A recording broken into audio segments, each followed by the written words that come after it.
Okay, so the first film on our list for the 2024 wrap is Gladiator II, which we went to see very recently. Ridley Scott, of course, a sequel to his 2000 epic Gladiator, which won Oscars and is beloved and still quoted and, are you not entertained? Fantastic film. So he's decided in his infinite wisdom, 24 years later, to produce a sequel. We have Paul Mescal in the lead role. He's basically the son of Maximus, who was played by Russell Crowe in the original. Even though there's a bit of mystery to that and there's a little bit of fart-arsing around to see how that transpired. But I think he's supposed to be the kid from the first one.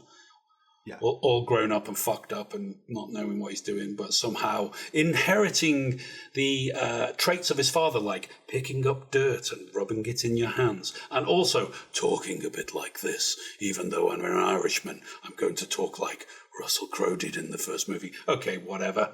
Pedro Pascal, always loved to see him.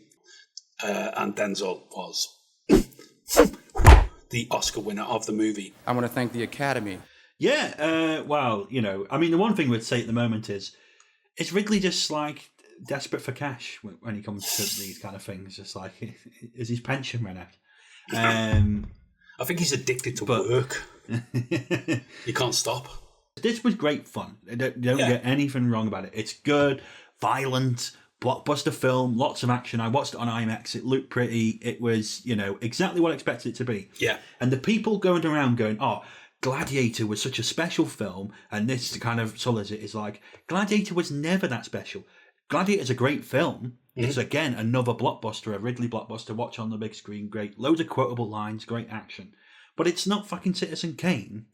It's just a swords and sandals movie. Chill out. It's not Coriolanus, darling. No, exactly, right? So... fine, but the one issue I have of this film is you watch Gladiator and it still looks amazing now because of the physicality, the presentation, everything was done for real, and it all looks great. What hurts this is the CGI, and in particular, shit CGI. I mean, some of the animals, what were they, wolves or dogs or something in the opening? I believe they were baboons. Baboons, that was it. Sorry. In the opening kind of gladiatorial They did look contest. A little bit canine, I'll give you that. Well, they looked like something from Pixar. It was ridiculous. And quite a few of the animals looked ridiculous. Yeah. I don't even know why they focused on using animals, to be honest. It was a bit silly. But well, the rhino was cool. The guy on the rhino was kind of like fitted the idea of Rome. You could imagine somewhere that they brought this poor thing all the way up from Africa and... it makes its debut in the bloody arena with this guy astride it. Okay, I'll buy that. But sharks? A what? Let's just have a think about that. How did they get them sharks in the arena? Well, I don't see how it's possible, right? Because it's like you couldn't make glass tanks. I think they made a massive big slide that came out of the Mediterranean somewhere there, and they just sort of like splooshed them down it. How they got the sharks to the top of the slide, that's another podcast. It got to that part of the film with sharks in the arena, and I went, "This is getting a bit silly now." But so the biggest thing that hurts this was again the CGI. Even just the opening sequence, the boats were not great. Yeah, some of the compositing in the background and stuff was all a bit like you've cheaped out here, and it hurts it. Rushed again, maybe rushed. Rushed. The worst is also the blood. So they decided to use digital blood, which looked straight out of a After Effects CGI pack that I've used before, instead of using real blood packs on set, and it looked crap. Right. You could tell it was digital blood. Digital blood. It looked, and you just think, you've got a lot of money to make this film. You can do better. You know what, though? I can forgive all that stuff. I don't tend to notice how bad the CGI is as much as you do. You got a keener eye for that stuff than I have. I tend to be like, oh, really? Was it that bad? You know what's more terrible for me? The awful acting of those two dudes playing the emperors. It's like something out of... I love that. I thought it was like out of a Batman episode, the 60s Batman. They would have... Oh, no, not the emperors. It reminded me of like horrible histories from CBBC. I thought they were like out of that. I thought it was great. Exactly. They shouldn't, Joaquin Phoenix was so good in that first one. His character arc, the way he went from, trying to please daddy to evil emperor was like this whole thing. It was like great. These two are just a couple of pricks. The gods have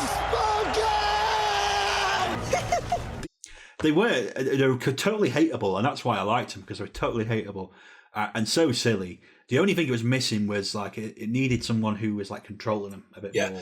I just thought they weren't scary. They were supposed to be like psychopathic, and I wasn't really scared of either of them. That one with the monkey, and just like, it's just thinking, nah. But there we go. From baboons to baboons. From baboons to baboons. Apart from that, cast was great. Denzel Story was great. That's what I'll say. Denzel was great. Yeah. He played that kind of evil. Machiavellian. Sort of like puppet master. Mescal, jury's out for me. I know he's all cool with the kids and everything, but I haven't seen him in anything else yet except this, and I thought it was a little bit too Maximus. Well, the only thing with that was, the never go full voice, Maximus. Never go full Maximus. The Maximus voice was very weird, but it was so inconsistent for me, was the thing. It was like one scene it'd be normal, and then next he's doing it, and you're like, But in other stuff he's done, he's been great. So I'm only joking. I mean, I'm not ribbing the guy. He did a fine job, but there was things like that I was just risible. I thought Pedro was fantastic. Pedro's ace. Pedro's always ace, and he's yet to disappoint us. Yeah. But like you said, everyone complaining about it. It's not like Shakespeare anyway. So why not do 2, 3, 4? Pass it over to like younger, more inexperienced directors for the next couple of installments. Just go straight to DVD if that's still a thing. Probably not. Straight to streaming. 6. Yeah, why not? Dolph Lundgren can turn up in one. I buy it. Thanks very much for watching this video. We really appreciate it. The best way to support this channel is by dropping us a like and subscribing. Other ways to support us include buying me a coffee and Patreon. This video was sponsored by funkyt-shirts.co.uk. Check out their website for a full range of awesome t-shirt designs. You can find all the links in the description.